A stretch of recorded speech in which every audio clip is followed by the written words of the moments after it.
Ferdinand Marcos. His full name was Ferdinand Emmanuel Edralin Marcos. He was born on September 11, 1917, in Surat, Ilocos Norte, and was married to Imelda Romualdez Marcos, a former beauty queen, and was blessed with 4 children. He studied law at the University of the Philippines and graduated as cum laude. By 1935, he was accused murder of Nalandasan, representing himself in the Supreme Court. The young man managed to get his conviction overturned despite strong evidence of his guilt. During World War II, he served the military fighting the Japanese with the Filipino and U.S. Army from 1941 to 1942. He became a member of the Philippine House of Representatives for 10 years, winning the presidential election as the 10th president of the Philippines. He occupied 3 terms as a president, a total of almost 21 years, from 1966 to 1986, and nearly at the end of his second term, 1972, he declared martial law. Proclaimed martial law in accordance with the powers vested in the President by the Constitution of the Philippines. He died on September 28, 1986 in Honolulu, Hawaii.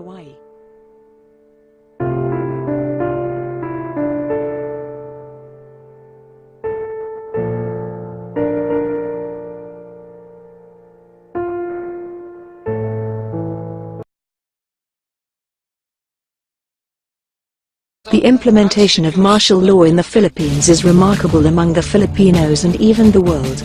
Martial law is being defined as a state in which the military holds the absolute power over the citizens of a certain area or even the whole country. Meanwhile, in the Philippines, on September 21, 1972, Marcos declared martial law and was formally announced it on national television on September 23, 2018, which suspended the civil rights of the citizens. He claimed that it was the last defense for control over civil disobedience that displays lawlessness. During the martial law years, there are those who hail the discipline and supposed order of the new society, as Marcos called it, and considered that period as among the best years of the Philippines. The problem for corruption was a flat line. Media was controlled and filtered. The country was able to own a nuclear plant. The economy of the country blooms because of increased investors. And discipline was highly practiced and maintained. However, martial law was mainly considered as a dark chapter of the Philippine history. The Marcos family was allegedly suspected for ill-gotten wealth. About 70,000 people were imprisoned and 34,000 tortured, according to Amnesty International, while 3,240 were killed from 1972 to 1981. During this dark chapter of Philippine history, thousands of people were subject to various forms of torture. Prisoners were electrocuted, beaten up, and strangled. They were burned with a flat iron or cigars. Water was poured down their throats, then forced out by beating.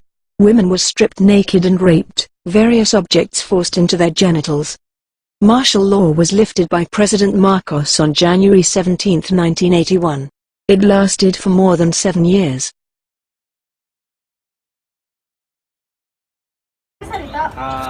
Magandang hapon po sa inyo. I-interview lang po namin kayo about sa martial law. Ano ba yung nagtanong? Ano pong nangyari? Ano po ang nangyari during the martial law? Ang nangyari doon talagang ang nasusunod ng mga kasundaluhan. Kasi martial nga eh. Wala nang kwentang sa mga abogado ng araw eh. Parang wala na sila ng ano pakinda. Kasi nga, ang nasusunod na yung militar. Pag sinabi ng presidente na ganun, ang gusto nilang gawin, ang nangyari yun, wala namang batas-batas. Parang sila nasusunod na. Martial nga eh. Pag gustong pumatay, papatay. Ganun. Pag gustong hulihin ng isang tao, huli.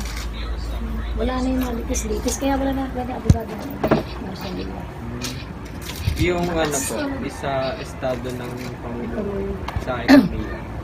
Yung parang, na rin ang ano kasi may mga ano nila, uso na yung rice, miracle rice, yung Imelda Marcos. Ano po sa tingin niyo yung advantages ng martial law at disadvantages po sa mga tao na nasasakit pa rin?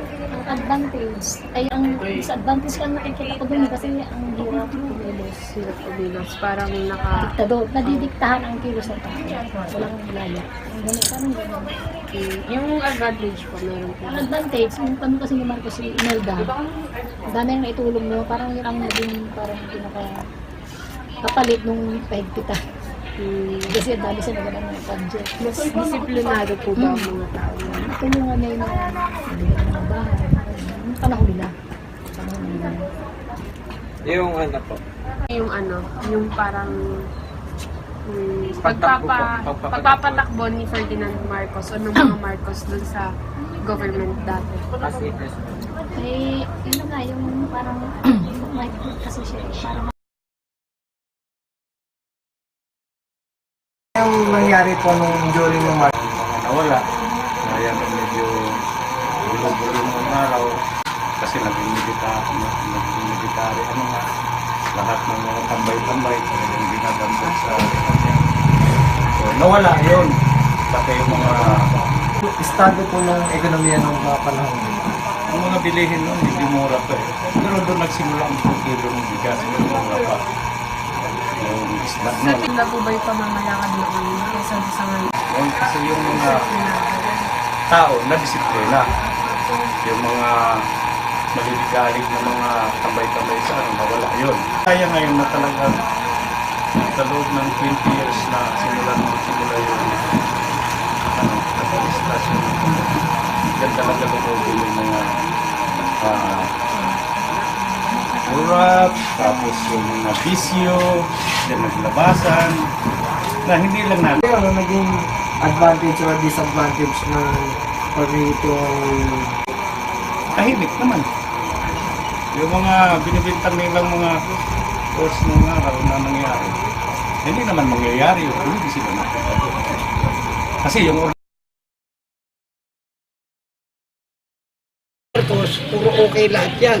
Ano ba yung mga ano ngayon, mga dam, sino nagpagawa niya? Si Marcos. Sino nagpagawa ng expressway? Si Marcos. Sino nagpagawa ng EDSA? Si Marcos.